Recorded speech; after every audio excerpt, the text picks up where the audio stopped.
ขอเจริญพรเฮาท่านทั้งหลายมื้อนี้พวกขอธรรมสิมีชื่อว่าสุขโขปุญญสะอุจจโญแปลว่าการสะสมบุญย่อมนำสุขมาให้ Happiness come from accumulated merit ทำดีให้สำเร็จดังใจดวงจิตย่อมผ่องใสสุขล้ำรางวัลบ่ได้อยู่เอือนไกลคือจิตสุสนาไผจักอวยล้ำซ้ำหอนสู่ใจกาเสมซึ่งมีความหมายว่า 1. สิ่งที่มีคุณค่าหาสิ่งเปรียบเทียบบ่ได้ในชีวิตหากเขาอยากมีความสุขทางกาย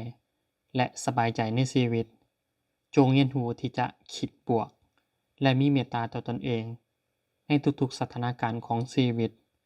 เพราะว่ามันจะบ่ต้องพลัดพรากความสุขและความสงบภายในใจของเราไปสังเกตเบิ่งแล้วบ่คุ้มค่าต่อตัวเราทานเลยประการที่2 1ในช่วงเวลาที่มีความสุขที่สุดอาตมาขอกล่าวคำแถลง1ช่วงเวลาที่มีความสุขที่สุดคือเมื่อเรามีความกล้าหาญที่จะปล่อยวางแล้วสิ่งอื่นทั้งหลายก็บ่สามารถเปลี่ยนแปลงได้นี่คือความสุขที่สมบูรณ์แบบ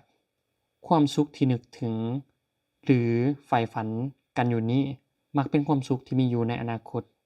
คือเป็นความสุขที่หวังอยู่ในวันข้างหน้าและอ้างอิงสิ่งอื่นแต่พอมีปัญญารู้เท่าทันความจริงแล้ว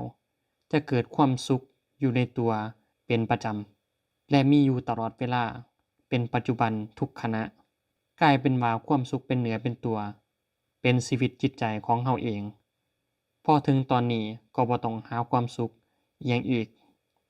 ถ้ามีหยังมาเสริมให้มีความสุขเพิ่มขึ้นเราก็จะมีความสุขเป็นส่วนแถมและก็มีสิทธิ์เลือกตามสบายว่าจะเอาความสุขนั้นหรือบ่มีปัญหาและเมื่อความสุขแถมนั้นบ่มีก็บ่เป็นหยังเราก็มีความสุขตลอดเวลาขอเจริญพร